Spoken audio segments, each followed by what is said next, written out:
بسم الله الرحمن الرحيم الرحمن علم القرآن خلق الإنسان علمه البيان. عليكم ورحمة الله وبركاته. الحمد لله رب العالمين والعاقبة للمتقين والصلاة والسلام على أشرف المرسلين سيدنا محمد صلى الله عليه وسلم وعلى آله وصحبه أجمعين. أما بعد، أعوذ بالله من الشيطان الرجيم. بسم الله الرحمن الرحيم. يا أيها الذين آمنوا إذا قمتم إلى الصلاة فاغسلوا وجوهكم وأيديكم إلى المرافق وامسحوا برؤوسكم وأرجلكم إلى الكعبين. صدق الله العظيم. قال رسول الله صلى الله عليه وسلم: ما من مسلم يتوضأ فيحسن وضوءه ثم يقوم فيصلي ركعتين مقبل عليهما بقلبه ووجهه إلا وجبت له الجنة، أو كما قال سيدنا حبيبنا صلى الله عليه وسلم. سبحانك لا علم لنا إلا ما علمتنا إنك أنت العليم الحكيم. لا حول ولا قوة إلا بالله العلي العظيم. அல்லாஹ்வின் நல்லடியார்களே, அல்லாஹ் ஜல்ல ஷானுஹு வ தஆலா மிகச்சிறந்த ஒரு தீனை, மார்க்கத்தை அல்லாஹ் நமக்கு வழங்கி இருக்கின்றான். அதன் வழியாக நாம் பின்பற்றி ஈருலகிலும் வெற்றி பெறுவதற்குண்டான ஷரியத் எனும் சட்டதிட்டங்களையும் அல்லாஹ் வழங்கி இருக்கிறான். நாம் வாழும் இந்த காலம் உடலை அழகுபடுத்திக் கொள்வதற்கு மக்கள் ஏராளமாக செலவு செய்கின்ற காலம். பொதுவாக ஒரு நேரத்தில் ஆண்கள் முடிவெட்டிக் கொள்வார்கள், அத்தோடு அதுதான் அவர்களை அழகுபடுத்திக் கொள்கின்ற நிலை. இது மார்க்கம் கற்றுத்தந்த வலியுறுத்திய நடைமுறை. முடி வளர்ந்து கொண்டே இருக்கும், அவைகளை தேவையான அளவிற்கு கட் செய்து கொள்வது என்பது ஒரு முறை. ஆனால் இன்று அதை தாண்டி முகத்தை கழுவதற்கு கூட அதற்கு ஒரு முறை, அதற்கு ஒரு பெரிய செலவு செய்து தங்களுடைய உடலை தூய்மைப்படுத்திக் கொள்வதற்கு மக்கள் பணம் செலவு செய்கின்ற நிலை. பெண்கள் இன்னும் அதைவிட அதிகமாக பன்மடங்கு செலவு செய்யக்கூடிய நிலைகள் எல்லாம் நாம் பார்க்க முடியும்.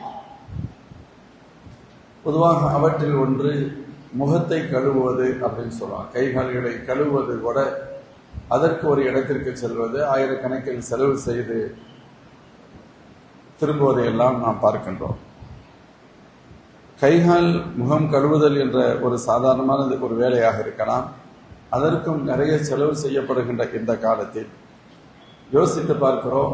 1000 வருடங்களுக்கு முன்பாகவே தண்ணீர் வசதி குறைவான, மிக குறைவாக உள்ள நிலத்தில் தோன்றிய இஸ்லாம் கைகால் முகத்தையும் இன்னும் உடலின் சில பிரதான உறுப்புகளையும் சுத்தமாகவும் அழகாகவும் வைத்துக்கொள்ள ஒரு அருமையான ஏற்பாட்டை செய்தது. அதற்கு வுது என்று பெயர். ஆச்சரியமாக இருக்கும். 1450 ஆண்டுகளை கடந்து அல்லாஹ்வின் திருத்துதர் ஸல்லல்லாஹு அலைஹி வஸல்லம் வழியாக அல்லாஹ் இந்த உம்மத்திற்கு வுதுவை கற்றுத்தருகின்றார். வுது என்பது எது? குறிப்பிட்ட சில உறுப்புகளை கழுவுவதற்கு பெயர் வுது. முகத்தை முழுமையாக கழுவுவதும், கைகளை குறைந்தபட்சம் முழங்கை உட்பட கழுவுவதும், அதேபோன்று காலை கரண்டமிலி உட்பட கழுவுவதும், தலைக்கு மசாஜ் செய்வது, தலையை ஈர கையினால் தடவுவது, இது மார்க்கம் கட்டாயமாக ஏற்படுத்தியது.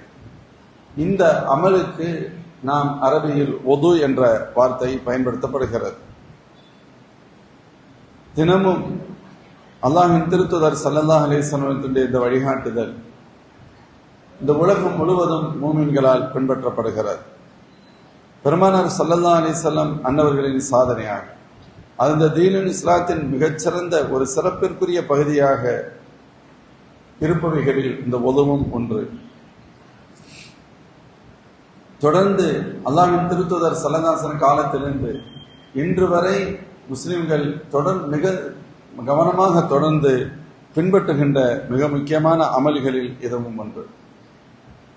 பொதுவாக ஏதேனும் ஒரு நல்ல காரியத்தை செய்கின்ற பொழுதோ தினமும் தங்களை தூய்மைப்படுத்திக் கொள்வதற்காகவோ உடலை கழுவுவது என்பதும் அல்லது குளிப்பது என்பதெல்லாம் அனைத்து சமூகங்களிலும் இருக்கக்கூடிய ஒரு வழக்கம்தான். அரபியில் கூட கழுவுவது என்ற வார்த்தைக்கு கஸ்ல் என்ற வார்த்தை பயன்படுத்தப்படும். ஆனால் அல்லாஹ் ஜல்ல ஷானு வ தஆலா நபி ஸல்லல்லாஹு அலைஹி வஸல்லம் வழியாக இந்த குறிப்பிட்ட சில உறுப்புகளை கழுவுகின்ற இந்த செயலுக்கு வுது என்று பெருமானாரின் வழியாக அல்லாஹ் பெயர் சூட்டினார். அதற்கும் மிக முக்கியமான சில காரணங்கள் உண்டு என சொல்வார்கள். கைகால் முகம் உள்ளிட்ட சில உறுப்புகளை கழுவிக் கொள்வதற்கு இஸ்லாமிய மரபில் வுது என்ற வார்த்தை பயன்படுத்தப்படுகிறது. வுது என்ற வார்த்தைக்கு பழிச்சிடுதல், மின்னுதல் என்பது பொருள். அத்தகைய வார்த்தையை பயன்பாட்டிற்கான காரணத்தை நாம் பார்த்தால், கைகால் கழுவுவதை ஏன் அதனோடு பழிச்சிடுதல் என்ற வார்த்தையோடு ஒப்பிடப்படுகிறது என்று பார்த்தால், அது அந்த அமல் உடலை மட்டும் தூய்மைப்படுத்துகின்ற அமல் அல்ல, மாறாக வுது மனிதனுடைய பாவத்தையும் அழிக்கிறது, பாவத்தையும் இல்லாமல் ஆக்கி அவனை வெளிச்சப்படுத்துகிறது என்று சொல்வார்கள். அபூ ஹுரைரா ரலியல்லாஹு அன்ஹு இருக்கக்கூடிய ஒரு ஹதீஸ் வரும். அல்லாஹ்வின் திருத்தூதர் ஸல்லல்லாஹு அலைஹி வஸல்லம் சொன்னார்கள், ஒரு மோமின் ஒது செய்வாரையானால் அவர் முகத்தில் ஒது செய்து முடிக்கின்ற பொழுது அதன் வழியாக சொட்டுகின்ற அந்த தண்ணீரில் வழியாக தண்ணீரின் தொடர்ந்தோ அல்லது இறுதி சொட்டின் வழியாகவோ முகத்தின் மூலமாக ஏற்பட்ட பாவங்கள் அனைத்தும் மன்னிக்கப்பட்டு விடுகிறார். அவர் கைகளை கழுவுவாரையானால் கைகழுவி முடிந்து கழுவிய தண்ணீர் வடிகின்ற பொழுது அந்த வடிகின்ற தண்ணீரில் அல்லது அதன் இறுதி சொட்டில் கை மூலமாக ஏற்பட்ட பிழைகள் அனைத்தும் மன்னிக்கப்படுகின்றன. அதே போன்று சொன்னார், ஃபைதா கஸல ரிஜ்லைஹி, காலை கழுவாரையானால் ஹரஜத் குல்லு ஹதீஅத்தின் மஷத்துஹா ரிஜ்லா, காலின் மூலமாக ஏற்பட்ட பிழைகள் அனைத்தையும் அந்த காலை கழுவியதற்கு பின்பு வழிகின்ற அந்த தண்ணீரிலிருந்து அல்லது அதன் கடைசி சொட்டிலிருந்து அனைத்து பாவங்களும் மன்னிக்கப்படுகிறது என்றார்கள் அல்லாஹ்வின் திருத்தூதர் ஸல்லல்லாஹு அலைஹி வஸல்லம். இன்னொன்று, வுது என்றால் மின்னுதல், பளபளப்பாக இருக்குதல், பழிச்சிடுதல் என்ற வார்த்தைக்கு நாம் இன்னொரு காரணத்தை தேடுகின்ற பொழுது பொதுவாக ஹதீஸில் வரும், நாளை மறுமையில் யாரெல்லாம் வுது செய்திருக்கிறார்களோ அவர்கள் வுதுவின் அடையாளமாக அவருடைய முகங்களும் கைகளும் மின்னும் என்றார்கள் அல்லாஹ்வின் திருத்தூதர் ஸல்லல்லாஹு அலைஹி வஸல்லம்.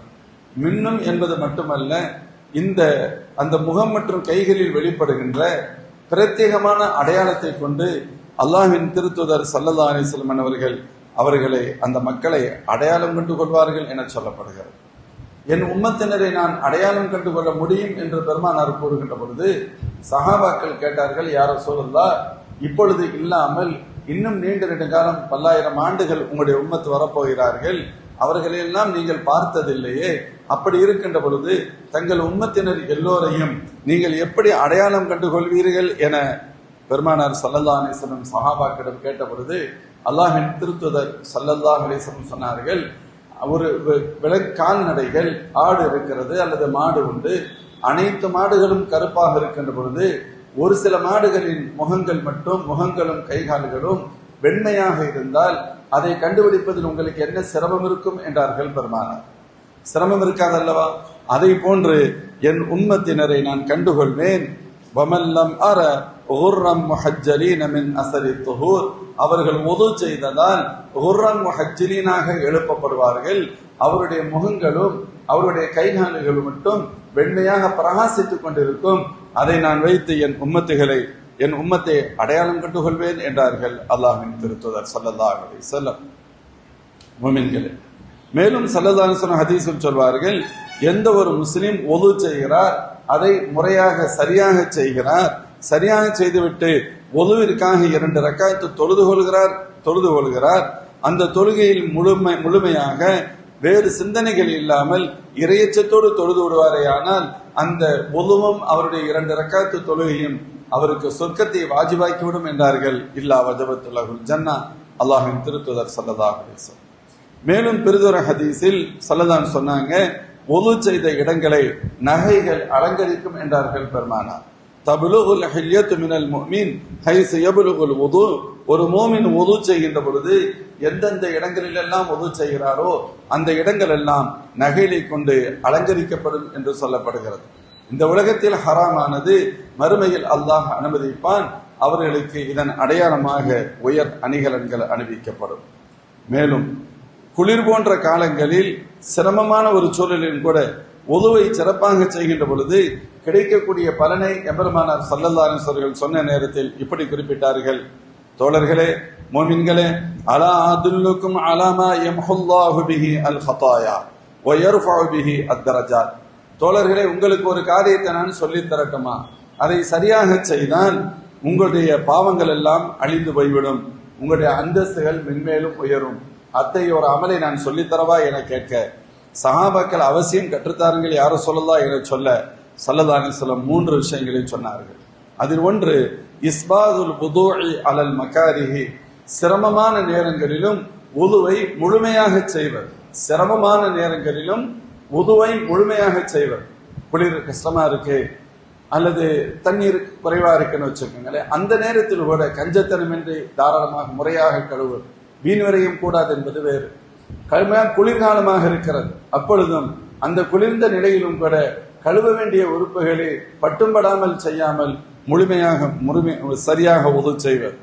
இரண்டாவது கஸ்ரத்துல் ஹுதா இலல் மசாஜித், மஸ்ஜிதுகளுக்கு அதிக எட்டுக்கள் எடுத்து நடந்து வருவது.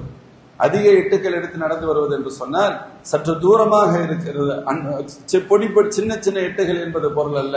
உங்களுடைய வீடுகள் ஒருவேளை சற்று தூரமாக இருந்தாலும் நீங்கள் வீட்டில் ஒது செய்துவிட்டு நடந்து வருகிறீர்கள், அந்த நடையின் அளவிற்கு தகுந்தவாறு உங்களுடைய பாவங்கள் மன்னிக்கப்படும், உங்களுடைய அந்தஸ்துகள் உயரும். மூன்றாவதாக சொன்னார்கள், வன்திலாரு ஸலாத்தி பாத ஸலாத், ஒரு தொழுகை முடிந்ததற்கு பின்பு மற்றொரு தொழுகைக்காக நீங்கள் மஸ்ஜிதில் வெயிட் பண்ணுவீர்களே, ஆனால் அந்த நன்மை உங்களுக்கு, அதுவும் உங்களுடைய பாவங்கள், நீங்கள் அங்கே அமர்ந்திருக்கும் காலம் எல்லாம் உங்களுடைய பாவங்களை மன்னிக்கும், அந்தஸ்துகளை உயர்த்தும்.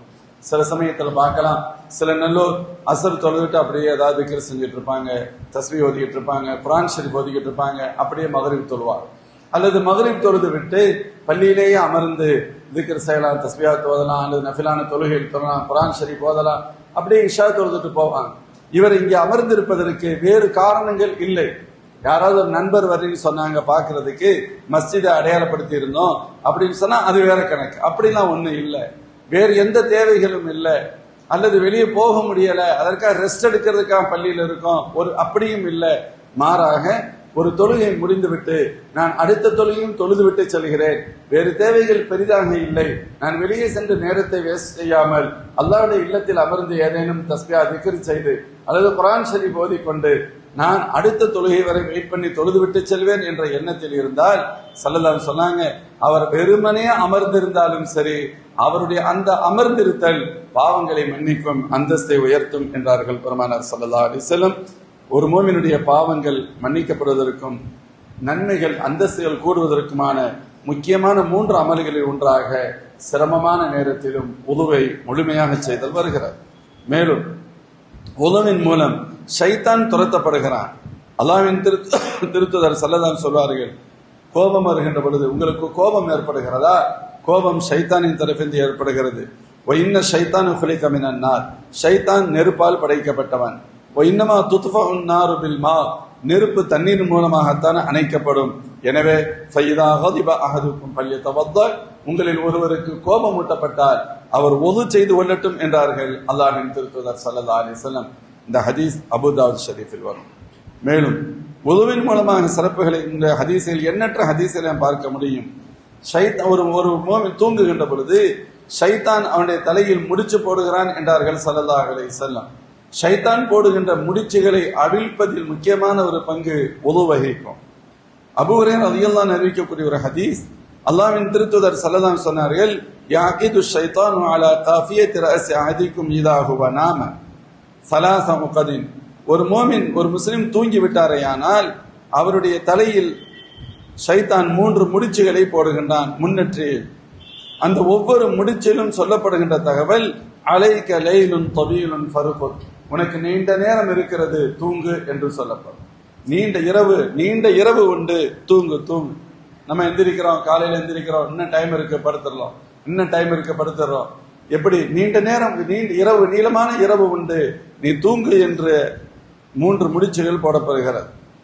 சல்லல்லாஹு சொல்லிட்டு சொன்னாங்க, ஒரு மூமின் அவர் விழித்து அல்லாஹ்வை திக்ர் செய்வாரையானால், அல்ஹம்துலில்லாஹி அல்லதி அஹ்யானி பஅதமா அமாத்தனி, என்னை தூங்கியதற்கு பின்பு எழுப்பிய அல்லாஹ்விற்கே எல்லா புகழும் என்று திக்ர் செய்து விடுவாரையானால், ஒரு முடிச்சு இன்ஹல்லத்து கதத்துன், ஒரு முடிச்சு அவிழ்ந்து விடுகிறது. ஃபைன் தவத்தா, அவ்வாறு எழுந்தவர் அதற்கு பின்பு ஒதும் செய்து விடுவாரையானால் 2வது முடிச்சும் அவிழ்ந்து விடுகிறது. ஃபைன் ஸல்லா, அதற்கு அடுத்து அவர் சுபோடைய தொழுகையும் தொழுது விடுவாரையானால் இன்ஹல்லத் கதத்துன், 3வது முடிச்சும் அவிழ்ந்து விடுகிறது. அதன் பின் ஃபஅஸ்பஹ நஷீதன் தய்யிபன் நஃப்ஸ், சுறுசுறுப்பு நிறைந்தவனாக, நல்ல ஆரோக்கிய மன நிறைந்தவனாக அவன் காலை நேரத்தில் இருப்பான். இல்லா, இதை ஒருவேளை இப்படி செய்யவில்லையானால் அஸ்பஹ, அவன் நினைக்கின்ற பொழுது தூங்கி எழுந்திருப்பான், ஆனால் ஹபீசன் நஃப்சி கஸ்லான், சோம்பேறியாக இருப்பான், மனதில் பல்வேறு அழுத்தங்கள் இருக்கும், அவன் மனதளவில் நிம்மதியாக இருக்க முடியாது என்றார்கள் அல்லாஹ்வின் திருத்தூதர் ஸல்லல்லாஹு அலைஹி வஸல்லம். இதை பிராக்டிக்கலாக சுபுஹ் தொழுபவர்கள் உணர முடியும். நாமும் சராசரி மனிதர்கள் தானே, பல பேர் எழுந்திருக்கின்ற பொழுது கஷ்டப்பட்டு எழுந்திருப்பாங்க. இப்ப நேரம் வேற வழி இல்லாம சுபுஹ் தொழுக போகணும், தொழுகாம இருக்க முடியாது, அசதியா இருக்கும், தூக்கம் வரத்தான் செய்யும், அவங்களுக்கும் கஷ்டப்பட்டு எந்திரிப்பாங்க. அந்த எழுந்திருப்பதன் வழியாகவே அல்லாஹ் ஒரு சுறுசுறுப்பை தருவார். அதற்கடுத்து ஒது செய்கிறார்கள், இன்னும் சற்று சுறுசுறுப்பை பெறுகிறார்கள். காலையில வந்து தொழுதுறாங்க, தங்களுக்கு இப்படி ஒரு அசதி ஏற்பட்டது என்பதை கூட உணர முடியாத அளவிற்கு அல்லாஹ் அவருடைய உடலில் ஆரோக்கியத்தை தருகின்றான், மனதளவில் அல்லாஹ் அவர்களுக்கு பரக்கத் செய்கின்றான். அதற்கடுத்து அவர்கள் ஆரோக்கியமாக, சுறுசுறுப்பாக, தெளிந்த மனதோடு அவர்களால் இயங்க முடிகிறது. இப்படி இல்லாமல் ஒருவர் 6:30 மணிக்கு தான் டைரக்டா தூங்கி எழுந்திருக்கிறார், 7 மணிக்கு தூங்கி எழுந்திருக்கிறார், 8 மணிக்கு தூங்கி எழுந்திருக்கிறார், கண்டிப்பாக இத்தகைய உணர்வை, மனநிலையை ஒருபோதும் அவர்கள் அடைவதில்லை. இதுல பெரிய பிரச்சனை என்னன்னு கேட்டா, நல்லவைகளை அனுபவித்து பழக்கம் இல்லாமல் போனதால், அவைகளை பற்றி தெரியாமல் போய்விடுவதால், ஏதோ இதுதான் இயல்பு, இதுதான் வாழ்க்கை நியதி என்று கருதுகின்ற ஒரு அவல நிலைக்கு தள்ளப்படுகின்ற சூழல் ஏற்படும். மேலும் ஹதீஸில் பார்க்கிறோம், ஒரு மூமின் ஒதுவோடு தூங்குவாரையானால் அவர் இடையில் எழுந்திருத்து துவா செய்கின்ற பொழுது அந்த துவா கபூலாகிறது என சொன்னார்கள் அல்லாஹ்வின் திருத்தூதர் ஸல்லல்லாஹு அலைஹி வஸல்லம். மாமின் ரஜீலின் யபீது அலா துஹரின், ஒரு மூமின் ஒதுவோடு தூங்கி இரவில் எழுந்திருத்து அல்லாஹ்வை திக்ர் செய்து அவர் ரப்பிடத்தில் துவா செய்வாரையானால், அவர் என்ன கேட்டாலும் சரி, மின் கைரித் துன்யா வல் ஆஹிரா, இம்மை மறுமை நன்மை எதை கேட்டாலும், இல்லா ஆத்தாஹுல்லாஹ் அஸ்ஸ வ ஜல்ல இய்யா, கண்டிப்பாக அல்லாஹ் அவருக்கு தருவான் என்றார்கள் அல்லாஹ்வின் திருத்தூதர் ஸல்லல்லாஹு அலைஹி வஸல்லம். மூமின்களே, மேலும் உதுவின் மூலமாக பல்வேறு நன்மைகளை நாம் பெறுகின்றோம். உலகியல் ரீதியாக நிறைய விஷயங்களை நாம், மறுமையில் கிடைக்கக்கூடிய நன்மைகள், அதே போன்று அல்லாஹ் சொர்க்கத்தை தருகின்றான், பாவங்கள் மன்னிக்கப்படுகிறது, துஆ ஒப்புக்கொள்ளப்படுகிறது. இப்படியெல்லாம் ஒரு பக்கம். இன்னொரு புறத்தில் வெளிப்படையாக நாம் இந்த உலகத்திலேயே அனுபவிக்கக்கூடிய பல விஷயங்களில் ஒன்று, உதுவினால் புத்துணர்ச்சி கிடைக்கிறது, மனதிற்கு தெளிவு கிடைக்கிறது. 2வது, மன அழுத்தம் குறைகிறது, ஸ்ட்ரெஸ் குறையும். இன்னைக்கு ஸ்ட்ரெஸ் மேனேஜ்மெண்ட், மன அழுத்தத்தை குறைப்பதற்காக அது ஒரு மிகப்பெரிய வியாதியாக பார்க்கப்படுகிறது. அது குறைப்பதற்காக அவர்களுடைய தகுதிக்கு தக்கவாறு ஓரளவு வசதி உள்ளவர்கள் ஆயிரங்களையும் அல்லது பெரிய வசதியானவர்கள் லட்சங்களையும் கூட செலவு செய்வதற்கு தயாராக இருக்கக்கூடிய ஒரு பெரிய வியாதிகளில் ஒன்றாக இன்று மன அழுத்தம் மாறி இருக்கிறது. அதிலிருந்து அல்லாஹ்வின் பேரொருளால் உது மோமின்களை பாதுகாக்கிறது.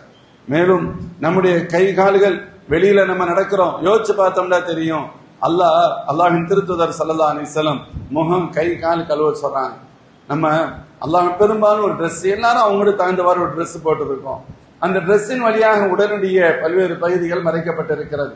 ட்ரெஸ்ஸே போட்டிருந்தாலும் சரி, முகத்தை மூட முடிகிறது இல்ல, கையை மூட முடிகிறது இல்ல, காலை மூட முடிகிறது இல்ல, இவைகள் நிர்பந்தமாக திறந்தே இருக்கிறது. இதனோடு பல்வேறு பணிகளுக்காக வெளியே செல்ல வர வேண்டிய தேவை இருக்கிறது.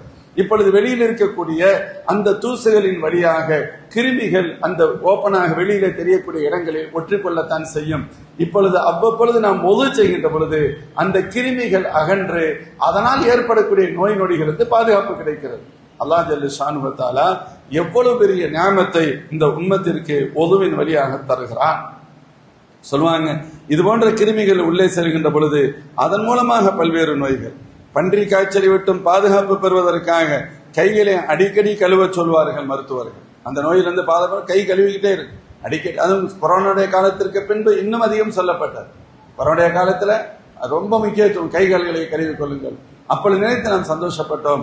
அல்லாஹ் நமக்கு இயல்பாகவே மார்க்கத்தின் வழியாகவே ரப்பு வழிகாட்டி இருக்கிறான். நிர்பந்தமாக ஒரு நாளைக்கு நாம் பல தடவைகள் கைகால்களை கழுவும் வாய்ப்பு கிடைக்கிறது. மேலும் வாய் கொப்பளிப்பதன் மூலம் உதட்டுகளின் ஓரங்களில் ஒரு வகையான நோய் ஏற்படுமாம், வெண்மையின் காரணமாக. அதிலிருந்து பாதுகாப்பு கிடைக்கும் என சொல்லப்படும். சில பேர் ஆச்சரியப்படுகிறார்கள், புற உறுப்புகளை அல்ல நாசிக்கு நீர் செலுத்துவது ஏன் என்று பார்க்கின்ற பொழுது ஆச்சரியத்திலும் ஆச்சரியம், உள்ளுக்குள் இருக்கக்கூடிய மூக்க கூட சுத்தம் செய்யணுமா? ஒரு கையில் தண்ணீர் செலுத்தி இடது கையினால் சிந்துங்கள் என சொல்லப்படுகிறது. காரணம், அல்லாஹ்வுடைய மிகப்பெரிய ஏற்பாடு. பொதுவா மூக்கு என்பது சாதாரணமானதல்ல. அதன் மூலமாகத்தான் நமக்கு தேவைப்படக்கூடிய காற்றை நாம் சுவாசிக்கின்றோம்.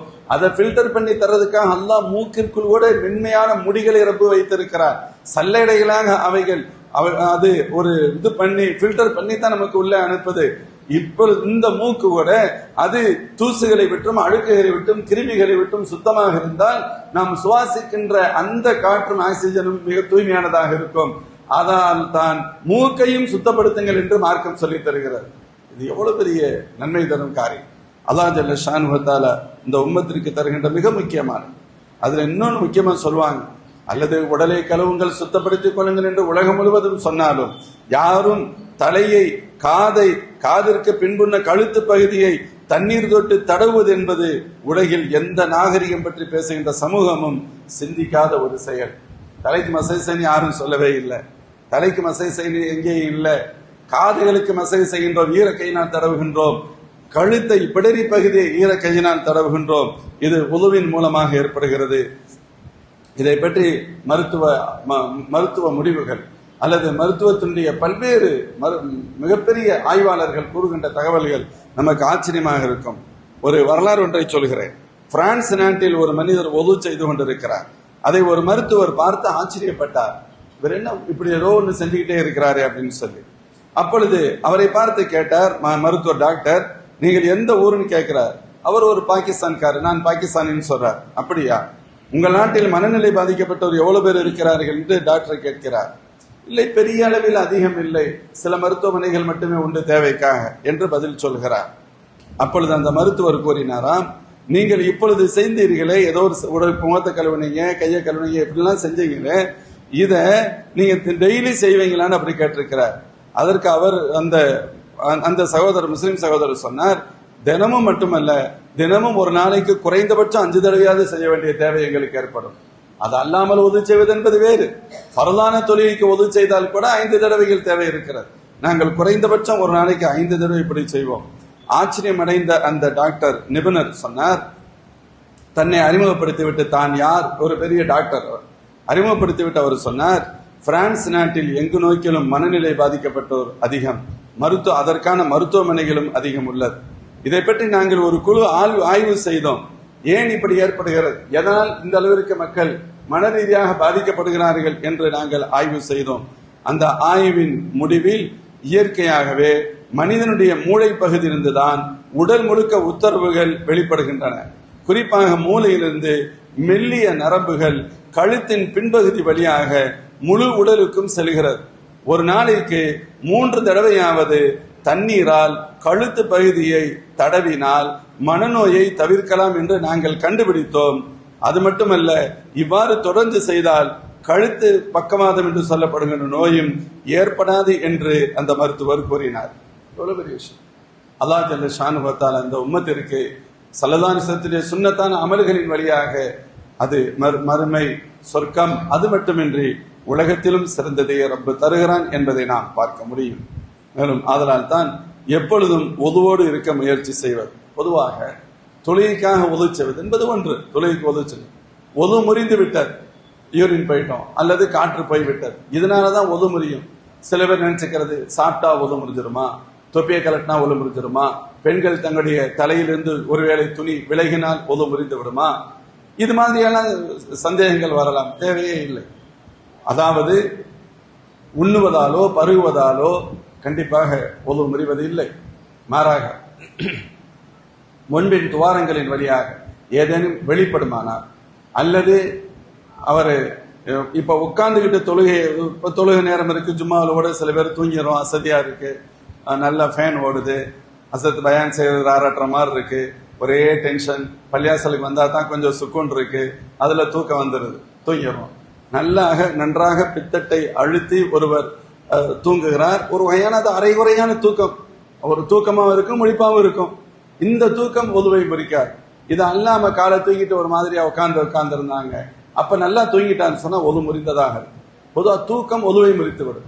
இவ்வாறு சம்மணமிட்டு பித்தட்டை பூமியில் மிக ஸ்ட்ராங்காக அழுத்தி ஒருவர் அமர்ந்திருக்கிறார், அவரை மீறி ஒருவர் தூங்கி விடுகிறார் என்று சொன்னால் அந்த தூக்கம் மட்டும் ஒதுவை முறிக்கார். இது அல்லாமல் ஒருவர் படுத்துக்கிட்டு தூங்குறாரு அல்லது காலை தூக்கி இருக்கிறார், ஏன் அதுக்கு அர்த்தம் சொன்னா காற்று போவது தெரியாது என்பதற்காக சொல்லப்படுகிறது. அப்படி அத்தகைய தூக்கங்கள் ஒதுவை முறிச்சிரும், தூக்கம் ஒதுவை முறிச்சிரும். சரி, யூரின் போறது ஒதுவை முறிச்சிரும், யூரின் போயிட்டா ஒது முறிச்சிரும், அது வேறு விஷயம். காற்று பயிற்சி ஒது முறிச்சிரும். இவைகள் அல்லாத விஷயங்கள், சாப்பிடுவது, பருகுவது அல்லது பேசுவது, ஒரு தொழுகை முடிந்து இன்னொரு தொழுகை நேரம் வந்து விடுவது, இதனால் ஒது முறிஞ்சிருமான்னு கேட்டா கண்டிப்பாக ஒது முறியாது. ஆனாலும் ஒரு மோமின் ஒது முறிஞ்சிட்டா அடுத்து உடனடியாக ஒது செய்து கொள்வது சிறப்பு. அதாவது இதுக்கு என்ன சொல்லுவாங்கன்னு கேட்டா தாயிமுல் வுது, எப்பொழுதும் ஒதுவோடு இருக்கக்கூடிய ஒரு உயர்ந்த பழக்கம், எப்பொழுதும் ஒதுவோடு இருக்கக்கூடிய உயர்ந்த பழக்கம். இது சாதாரணமானதல்ல.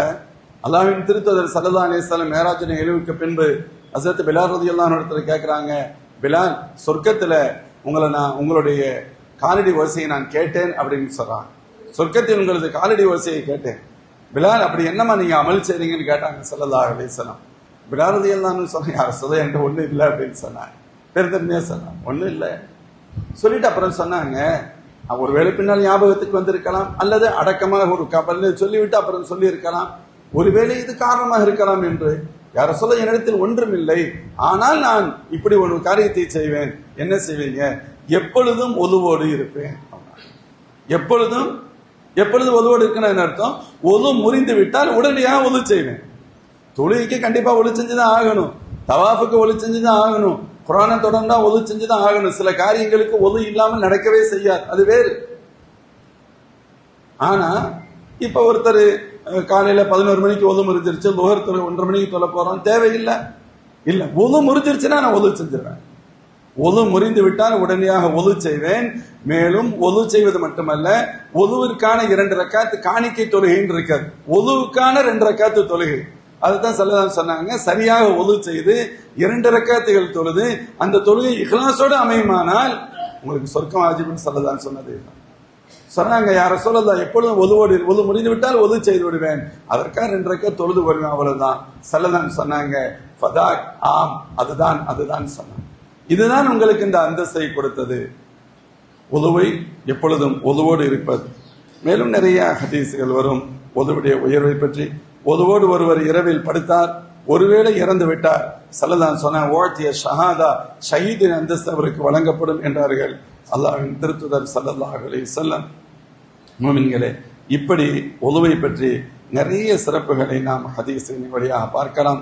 அதிலும் குறிப்பாக ஒது முடிந்ததற்கு பின்பு, ஒது செய்ததற்கு பின்பு ஸல்லல்லாஹு சொல்வாங்க, ஒருவர் ஒதுவை செய்தார், ஒதுவை முழுமையாக செய்தார், ஒதுவை முடித்துவிட்டு அஷ்ஹது அல்லா இலாஹ இல்லல்லாஹ் வஹ்தஹு லா ஷரீக லஹ் வ அஷ்ஹது அன்ன முஹம்மதன் அப்துஹு வ ரசூலுஹு, 2ஆம் கலிமா ஒது செஞ்சு முடிச்சிட்டு 2ஆம் கலிமாவை ஒருத்தர் ஓதினார்னு சொன்னா, இல்லா ஃபுத்திஹத் லஹு அப்வாபுல் ஜன்னத்தி ஸமானியா, சொர்க்கத்தின் 8 வாசல்களும் அவருக்காக திறந்து வைக்கப்படும். யதுகுலு மின் ஐயா ஷா, அதில் எந்த வாசல் வழியாக வேண்டுமானாலும் செல்லலாம். இதே ஹதீஸில் பிறகு ரிவாயத்தில் ஒரு வார்த்தை கூடுதலாக வரும். இந்த 2ஆம் கலிமா ஓதியதற்கு பின்பு அல்லாஹ் ஜஅல்னி மினத் தவ்வாபீன் வ ஜஅல்னி மினல் முத்ததஹிரீன், யா அல்லாஹ், தௌபா செய்தவர்களிலும் பரிசுத்தமானவர்களிலும் என்னை சேர்த்துவை என்று துஆ செய்வாரேயானால் அவருக்கு இத்தகைய அந்தஸ்து வழங்கப்படுகிறது என்றார்கள். அல்லாஹ்வின் திருத்தூதர் ஸல்லல்லாஹு அலைஹி வஸல்லம் முஃமின்களே அல்லாஹ் ஜல்ல ஷானுஹு வ தஆலா இப்படி அல்லாஹ்வின் திருத்தூதர் ஸல்லல்லாஹு அலைஹி வஸல்லம் வழியாக நமக்கு கற்றுத் தந்திருக்கிற நாம் சாதாரணமாக கருதக்கூடிய அமல் வுது எனும் அமல், இதன் மூலம் நம்முடைய மறுமை மட்டுமல்ல, நம்முடைய ஆகிரத் மட்டுமல்ல, ஆகிரத்திலும் அல்லாஹ் உயர்வை தருகிறான், ரப்பு சொர்க்கத்தை தருகிறான், மேலும் உடலில் ஆரோக்கியத்தை தருகிறான், மனதில் புத்துணர்ச்சியை தருகிறான், மனதிற்கு ஆரோக்கியத்தை தருகிறான். இப்படி எண்ணற்ற நன்மைகளை உள்ளடக்கிய வுதுவை நாம் மூமின்களாக நாம் தொடர்ந்து வுதுவோடு இருக்கக்கூடிய பழக்கம், குறிப்பாக குறைந்தபட்சம் 5 காலம் சரியாக தொழக்கூடிய பழக்கத்தை உருவாக்கி அதற்கு தேவையான வுதுவை கண்டிப்பாக செய்வதிலிருந்து இன்னும் ஒரு பங்கு மேலாக நம்முடைய தரத்தை கூட்டிக் கொள்கின்ற விதத்தில் எப்பொழுதும் வுதுவோடு இருக்கக்கூடிய உயர்ந்த பழக்கத்தை பின்பற்ற முயற்சிக்க வேண்டும். அதன் மூலமாக நம்முடைய உடலும் முகமும் புத்துணர்ச்சி பெறும், அழகு பெறும். அதில் நேரடியான மறைமுகமான ஒளியை, நூறானியத்தை, பிரகாசத்தை அல்லாஹ் ஜல்ல ஷானுஹு வ தஆலா பிரகாசிக்க செய்வான். எல்லாம் அல்ல அல்லாஹ் அத்தகைய உயர்ந்த பாக்கியம் இந்த அமலை தொடர்ந்து செய்யும் வாய்ப்பினை நமக்கும் அனைத்து முஃமின்களுக்கும் அல்லாஹ் வழங்குவானாக. வாஹிரு தஅவானா அல்ஹம்துலில்லாஹி ரப்பில் ஆலமீன். அஸ்ஸலாமு அலைக்கும் வரஹ்மத்துல்லாஹி வபரகாத்துஹு. ஸதகல்லாஹுல் அஸீம்.